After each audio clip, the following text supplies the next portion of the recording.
नमस्कार मंडळी, कसे आहात सगळे? स्वागत आहे तुमचं माझ्या बॉडी ट्रान्सफॉर्मेशन डे 1 मध्ये. आत्तापर्यंत तुम्ही मला सातारकराच्या व्हिडिओमध्ये बघितलं असेल, बट रिअल लाईफमध्ये मी एक फिटनेस ट्रेनर आहे आणि मला फिटनेसची खूप आवड आहे. काही दिवस झाले माझ्या बॉडीची कंडिशन खूप खराब झाली होती, तर त्यासाठी मी ठरवलं की आता पुन्हा एकदा बॉडी ट्रान्सफॉर्मेशन करायचं आहे. छान बॉडीला शेपमध्ये आणून मेंटेन करायचं आहे. तर त्यासाठी आजपासून सुरुवात करत आहे. पहिला दिवस आहे माझ्या बॉडी ट्रान्सफॉर्मेशनचा. आय होप की सातारकराच्या व्हिडिओला जसं तुम्ही प्रेम केलं तसंच या व्हिडिओला सुद्धा कराल. तर मित्रांनो, माझ्या दिवसातली पहिली मील घेऊन मी निघालो जिमसाठी. आज खूप पाऊस असल्यामुळे आपल्याला आज चालतच जावं लागणार आहे. छत्री घेऊन मी निघालो जिमला. जिम तशी जास्त लांब नाहीये. पायी चालत गेलो तर 10 मिनिटाच्या अंतरावरच आहे. आज पावसामुळे जास्त जिमला गर्दी पण नव्हती. जिम खाली असेल तेव्हा वर्कआउट करायला वेगळीच मजा येते. आज माझा बॅकचा वर्कआउट होता. तर बॅकच्या वर्कआउटमध्ये मी टी बार रोईंग घेतली.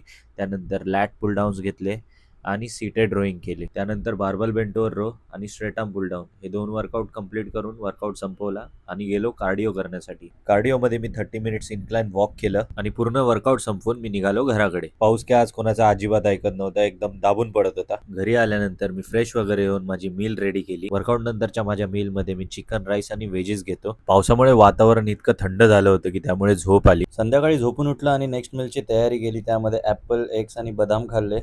त्यानंतर थोडं एडिटिंगचं काम केलं. एडिटिंग अजून शिकतोय मी, पूर्ण येत नाही मला. त्यानंतर मी माझी लास्ट मील घेतली. लास्ट मीलमध्ये सुद्धा सेम आहे, चिकन राईस आणि व्हेजेस. आणि घरी थोडी शेपूची भाजी केली होती तर ती ॲड केली मी. आणि बायकोसोबत गप्पा मारत मारत मी माझं जेवण संपवलं आणि मग गेलो झोपायला. तर धन्यवाद मित्रांनो, माझा पूर्ण व्हिडिओ बघितल्याबद्दल. मला फॉलो केलं नसेल तर फॉलो करा. धन्यवाद.